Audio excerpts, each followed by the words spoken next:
Allez, test. Ouais. Tu vas faire un concours avec Sakuraba? Hein? Tu vas faire un concours avec Sakuraba? C'est pour les championnats du monde d'oreilles pourries.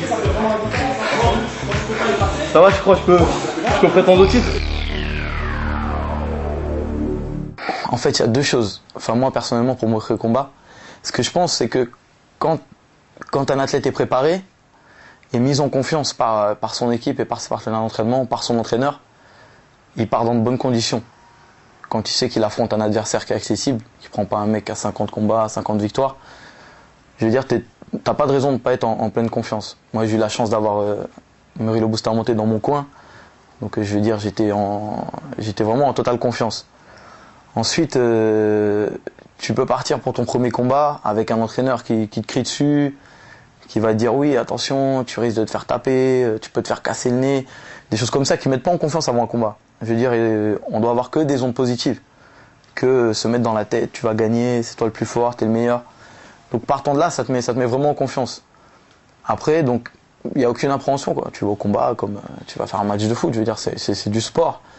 Mais il y a juste le moment où tu montes sur le ring, ouais, tu es porté par comme de l'adrénaline, mais ça c'est une bonne sensation. C'est ça qui te donne des ailes, quoi. Mais c'est tout. Il n'y a pas d'autre sensation que ça. Personnellement, pour combattre et pour faire une belle prestation, j'ai besoin d'avoir beaucoup de motivation. Et moi, ce qui me motivait, c'était les grands, les beaux événements, les événements qui mettent vraiment en valeur les combattants, quoi. Donc, bon, déjà, ça fait un petit moment que je voulais combattre, j'ai pas eu ma chance en Europe, personne m'a donné ma chance pour combattre. Donc je suis parti m'entraîner au Brésil avec mon équipe. Et Minotaur, il m'a donné la chance de combattre dans son événement. Donc ça, c'était un peu mon premier combat. Ouais, exactement. Exactement, bizarrement. Ouais. Parce que, ouais, enfin là-bas, c'est pas comme ici. Je veux dire, enfin comme ici, là où on s'entraînait avant, tout ça, il faut... Je veux dire, c'est bizarre. Ils préfèrent envoyer au combat un mec qui à l'entraînement va blesser tout le monde, va rentrer dedans, va taper n'importe comment, et qui aura par exemple aucune expérience du sol, aucune stratégie, que d'envoyer un mec qui s'entraîne tous les jours, qui se sent prêt, qui a un bon sol, qui a un petit peu de boxe. Je sais pas, on dirait il faut montrer cette image d'être agressif, d'être nerveux pour aller combattre. Alors que le combat, ça n'a rien à voir avec ça, quoi. Le combat, c'est un sport, c'est une prestation, c'est une performance. Et c'est rien d'autre. Et au Brésil, c'est comme ça que ça se passe. Je veux dire, du moment que tu es là, que tu t'entraînes, tu es régulier à l'entraînement, qu'ils voient que tu progresses bien, que tu es sérieux, ils te font combattre, il n'y a aucun problème. C'est normal. Bah écoute, pour l'instant, ça s'est pas fait. Enfin, moi, pour l'instant, il y a 2 mois, j'étais focalisé sur les quarts de finale. Donc, j'ai réussi à avoir cette victoire. Je suis très heureux. Donc maintenant, c'est oublié. Là, je pense demi-finale, finale. Et je pense pas plus loin. Pour l'instant, c'est ça mon objectif.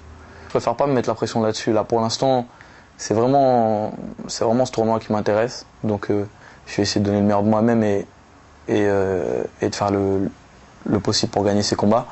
Après, on verra. Si je gagne, on verra ce qui se passe. Si je perds, on verra ce qui se passe. Pourquoi pas? Pourquoi pas? Mais pourquoi pas? Moi, ce qui m'intéresse, c'est de faire des combats qui font monter, en fait. C'est combattre pour quelque chose, pour évoluer. Pas faire des combats, aller faire 50 combats dans des petits événements pour y passer toute ma vie, quoi. Moi, je veux faire des combats, quitte à faire 1 ou 2 combats par an, mais qui font monter. Donc le Cage Rage pour Paris, c'est un événement, c'est un gros événement. Après, pourquoi pas, ouais, bien sûr, tout dépend des propositions. J'ai eu 7 semaines de préparation, donc c'est parfait, quoi. Ouais, moi je fais 2 fois de la boxe, 2 fois du sol et de la lutte, du bloqué. 2 fois je vais courir et 4 fois de la musculation. C'est ça ma préparation, c'est ce que j'ai fait pour les quarts de finale. J'ai refait exactement la même chose pour ça. Ma vision du combat libre français. Je vais dire, je sais pas, j'ai pas envie de dire des choses qui peuvent choquer ou de parler en mal. Mais pour moi, il y a deux catégories de personnes. Il y a les vrais professionnels, ceux qui savent s'entraîner, ceux qui savent ce que c'est ce qu'est un combat, ce qu'est préparer une échéance, tout ça. Et il y a ceux qui vont encore le combat libre comme de la bagarre, comme envoyer des combattants pour préparer, prévenir au dernier moment, 2 jours avant pour aller combattre, qui aiment bien se taper dessus, sortir d'un entraînement avec des bleus partout. Pour moi, il y a 2 catégories de gens. Il y a les vrais professionnels propres Et il y a un peu les personnes comme ça qui ont quelque chose à se prouver ou qui veulent des sensations fortes et aller taper sur quelqu'un, qui vont être contents de taper quelqu'un pendant 3 rounds, lui mettre la tête au carré, mais ils prennent une clé à la fin du 3e round. Mais bon, ils sont quand même satisfaits de leur combat. Alors que normalement, bon, c'est que la victoire qui peut satisfaire, quoi. Donc pour moi, il y a un peu, je fais un peu ces 2 catégories-là, quoi. C'est un peu ma vision. Non, moi déjà, pour moi, je suis déjà combattant professionnel. Du moment que tu combats contre rémunération, même si c'est 200 €, t'es professionnel. Après, bon, il y en a qui sont vraiment professionnels. Moi, je m'entraîne 6 jours par semaine, 5 heures par jour, donc je fais rien d'autre à côté, quoi. Je fais vraiment que ça. Donc je me considère comme professionnel. Après, je vis pas de ça. Mais ouais, comme tu dis, je me pose pas la question en fait. C'est peut-être bête ou pas bête, mais pour l'instant, je fais ce que j'ai envie de faire à fond, pour pas avoir de regrets plus tard, me dire ouais, je passe à côté de quelque chose. Et après, je verrai bien, tu vois. Soit ça marche et j'arrive à aller là où je veux et à gagner de l'argent, soit ça marche pas. Et après, bon, même dans 5 ans, à 25 ans, je veux dire, tu peux toujours te reconvertir, passer un diplôme, faire un truc, je sais pas quoi. Tu peux, bon, à 25 ans, t'es pas vieux quoi. Donc non, je me fais pas de soucis. Après, je suis pas vraiment parti longtemps, beaucoup à l'étranger, à part au Brésil. Je suis parti plusieurs fois, des périodes de 3 mois, et je me suis rendu compte que j'aimais vraiment la France. Je suis vraiment bien ici. Donc après, m'expatrier, je pense pas. Mais j'ai envie de croire que ici, si tu arrives à avoir un bon contrat avec une grosse organisation ou avoir des combats assez régulièrement, je pense que, enfin, nous personnellement dans notre équipe, si on arrive vraiment à faire revenir Jucao, on a vraiment toutes les armes pour s'entraîner et progresser énormément. On a une bonne équipe, il n'y a que des combattants de qualité et de très haut niveau. On a un super prof de boxe, il nous manque juste un bon prof de sol, une structure, et on pourrait vraiment faire quelque chose d'intéressant, je pense. Donc j'ai envie de voir jusqu'où ça peut aller. Non, après, il y a toujours beaucoup de chance. Je veux dire, bon, bah, tu sais, quand tu vas combattre un combat, pourquoi la veille tu manges pas quelque chose de mauvais, t'es malade, t'arrives sur le ring, t'es pas bien, tu perds. Il y a toujours une part de chance, quoi qu'il arrive, pour que tu sois dans de bonnes conditions, tout ça. Mais après, c'est aussi énormément de travail. C'est beaucoup de sacrifices et beaucoup de travail.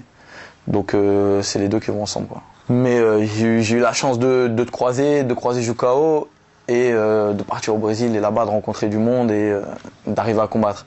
Après, pour des gens qui commencent ou qui commencent à s'entraîner et qui veulent faire ça, s'ils n'ont pas une grosse équipe derrière eux et des gens qui sont prêts à leur faire confiance, à les faire combattre, à bien les préparer, ça peut être vraiment galère parce que tu peux t'entraîner pendant 2, 3, 4 ans et pas avoir de combat. Si personne te fait combattre, je veux dire, c'est beaucoup de pistons, quoi. Il faut que quelqu'un te fasse confiance et te fasse combattre, te donne ta chance. Si personne te donne ta chance, ben tu combats pas. Ou alors tu combats dans des open, des trucs qui servent à rien, quoi. Donc c'est pas intéressant. Surtout, c'est pas intéressant. Ça peut être intéressant si tu fais ça comme loisir, tu veux te faire plaisir. Mais si tu fais ça, tu passes tes journées à faire ça, tu fais rien d'autre à côté, c'est pas intéressant. Parce qu'il y a un niveau, il y a un moment, il faut monter, quoi. Je pense que pour l'instant, ma carrière, elle est à son tout petit début. J'ai 3 combats, c'est rien du tout. Donc peut-être quand j'en aurai 15 et si c'est des victoires, là je pourrais faire des interviews, des trucs comme ça. Mais pour l'instant, faut pas s'enflammer, quoi. C'est le début. Il faut d'abord combattre, gagner, prouver ce qu'on vaut et après on va voir autre chose, quoi. Déjà, les gens ils attendent quelque chose de toi, alors que bon, ça met une pression en plus. Tu vois ce que je veux dire? Quand t'es surmédiatisé comme ça, c'est le meilleur moyen de te casser la gueule, quoi. Et puis ça rend vite prétentieux. Bon les gars, on se rapproche de l'objectif final, hein, être les maîtres du monde.